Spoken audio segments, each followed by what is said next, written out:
Kesatuan rakyat, kesatuan jiwa, kerajaan perpaduan. Teruskan bersama di dalam channel ini untuk perkembangan-perkembangan isu semasa, isu politik, dan isu-isu hangat di Malaysia pada hari ini. Jangan lupa teruskan bersama di dalam channel ini. Tekan butang like, share, dan subscribe channel ini untuk perkembangan terkini politik di Malaysia. Butang subscribe supaya kamu tidak terlepas perkembangan-perkembangan politik. Isu RM600 bilion yang tak sudah-sudah sehingga hari ini menjadi tanda tanya 30 juta rakyat Malaysia, menjadi tanda tanya kepada semua pemimpin-pemimpin politik di Malaysia, menjadi tanda tanya kepada penguat kuasa dan khususnya rakyat Malaysia lah.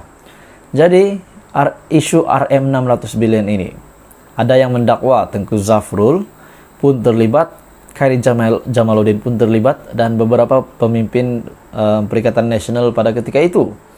Tapi tuan-tuan dan puan-puan semua, Tengku Zafrul sudah membuat kenyataan bahwa beliau tidak menyorokkan apa-apa. Jadi, isu RM600 bilion ini masih hangat diperkatakan. Dan ada yang mendakwa, bukan netizen, bukan rakyat Malaysia, tetapi Perdana Menteri sendiri mendakwa beliau berkata dengan Muhyiddin, jangan cabar beliau, jangan cabar saya, kata Datuk Seri Anwar Ibrahim. Maknanya, mungkin Anwar Ibrahim, Perdana Menteri ke-10, mempunyai bukti berkenaan dengan isu RM600 bilion ini. Mungkin Datuk Seri Anwar Ibrahim sebagai Perdana Menteri mempunyai bukti. Sebab pada ketika ini beliau juga adalah Menteri Kewangan Malaysia. Tapi sebelum saya masuk kepada isu hangat hari ini, jangan lupa tekan butang subscribe supaya kamu tidak terlepas perkembangan-perkembangan terkini daripada channel ini. Jadi, satu kenyataan hari ini daripada Najib, daripada Facebook Najib, kini tiba masa Muhyiddin pula turun naik mahkamah, kata Najib. Jadi berkenaan dengan tajuk berita ini, tiba masa Muhyiddin pula naik mahkamah, kata Najib, seperti mana Najib lakukan dulu. Jadi adakah ini berkait rapat dengan isu RM600 bilion? Sebab itulah yang hangat diperkatakan pada ketika ini, di mana isu penyelewengan dana RM600 bilion ini, isu syarikat perjudian, masa bila mana kita sebut perkara ini kita akan ingat nama Muhyiddin Yassin. Kini tiba masa Muhyiddin pula turun naik mahkamah, kata Najib.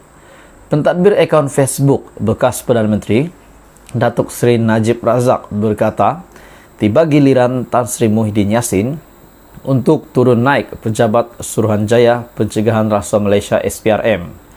Dalam satu entry di Facebook, Najib berkata, perkara itu akan membongkarkan dakwaan bekas ahli Parlimen Ketere Tan Sri Anwar Musa bahawa Muhyiddin mempunyai wang puluhan juta ringgit.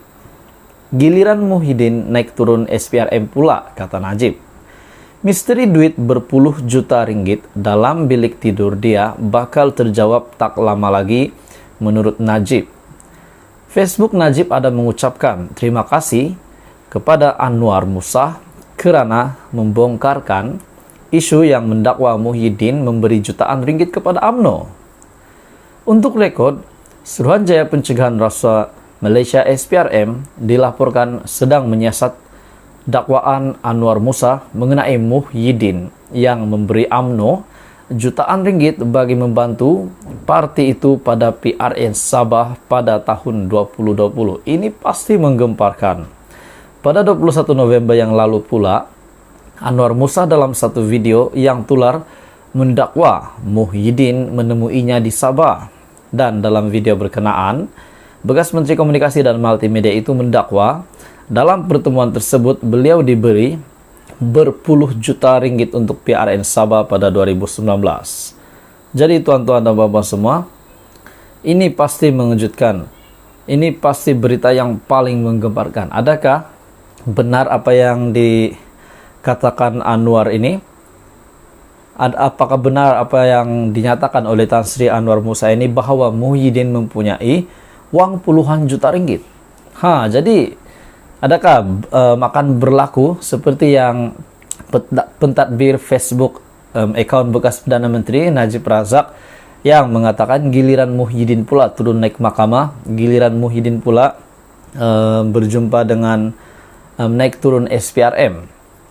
Jadi berkenaan dengan isu penyelewengan dana RM 600 billion, mungkinkah Datuk Seri Anwar Ibrahim yang telah membuat kenyataan bahwa beliau boleh mengenakan tindakan undang-undang kepada Muhyiddin Yassin, kepada Perikatan Nasional, kerana beliau mempunyai bukti ataupun senarai sumber dana syarikat judi untuk Perikatan Nasional.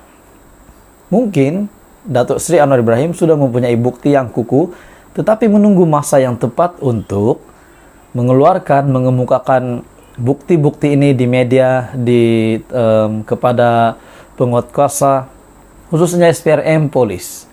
Jadi tuan-tuan dan puan, apa komen anda berita hari ini? Adakah mungkin Datuk Seri Anwar Ibrahim merancang sesuatu rancangan yang untuk memerangkap Muhyiddin Yassin ataupun menegakkan kebenaran berkenaan dengan isu penyelewengan dana RM 600 billion, berkenaan dengan sumber dana daripada syarikat perjudian, dan yang terkini Anwar Musa membuat kenyataan bahwa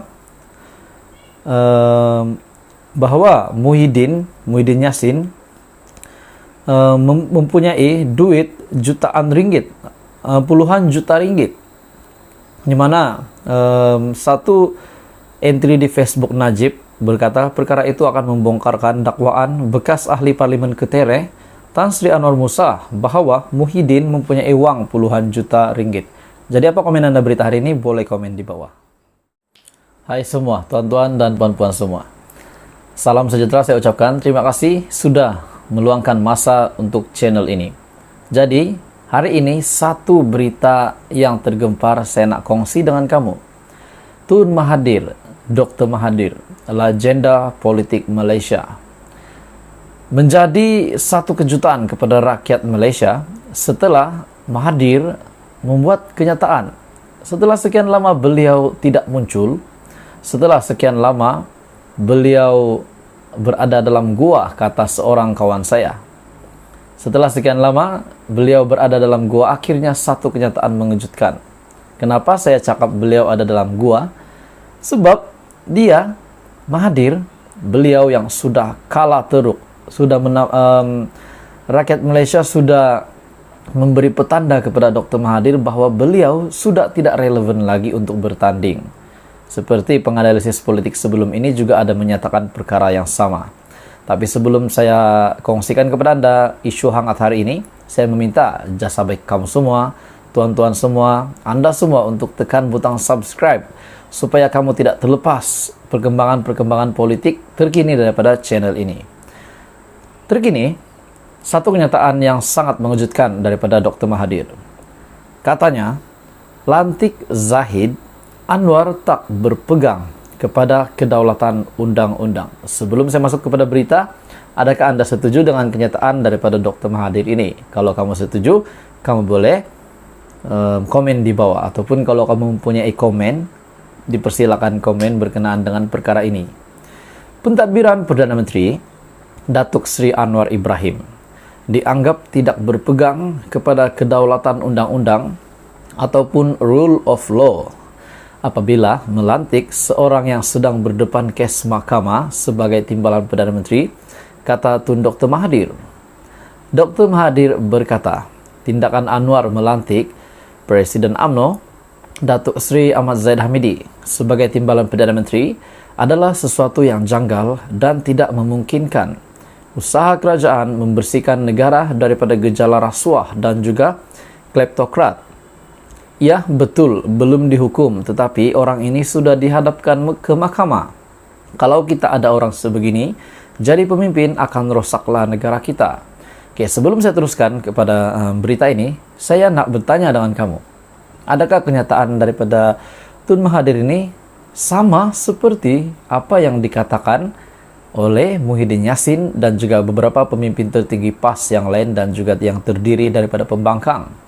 Adakah apa yang dinyatakan oleh Mahathir sama maksudnya dengan apa yang dinyatakan oleh pembangkang yang lain, khususnya Perikatan Nasional, Muhyiddin Yassin dan juga Hadi Awang? Adakah bermakna Mahathir juga mengingkar titah agong? Sebab ini Sebelum dilantik, sudah pasti nama-nama yang dilantik pada hari ini, nama mereka sudah dikemukakan di Istana Negara. Kata Mahathir, saya berpendapat kalau kita nak bersihkan negara kita, tidak boleh pilih orang yang semua orang berpendapat dia seorang yang melakukan jenayah menurutnya. Jadi saya heran bagaimana Perdana Menteri ke-10 boleh memilih Zahid Hamidi walaupun dia pemimpin parti, tetapi dia menghadapi tuduhan di mahkamah. Ia betul tidak bersalah sehingga dibuktikan bersalah. Tetapi kalau dia dihadapkan dengan satu-satu case, itu sudah menunjukkan Zahid Hamidi tidak layak menjadi pemimpin, kata Mahathir yang melancarkan buku 40 tahun dasar pandang ke timur di Ibu Negara hari ini. Beliau juga mengulas penubuhan kerajaan perpaduan yang membabitkan kerjasama di antara PH, Barisan Nasional, GPS, JRS, dan beberapa ahli parlimen yang lain. Ahmad Zaid yang dilantik timbalan Perdana Menteri oleh Anwar ketika mengumumkan barisan 28 anggota kabinet kerajaan perpaduan pada 2 Desember lalu. Jadi berita hari ini daripada biharian.com bertarik 7 Desember 2022, lantik Zahid Anwar tak berpegang kepada kedaulatan undang-undang menurut Tun Mahathir.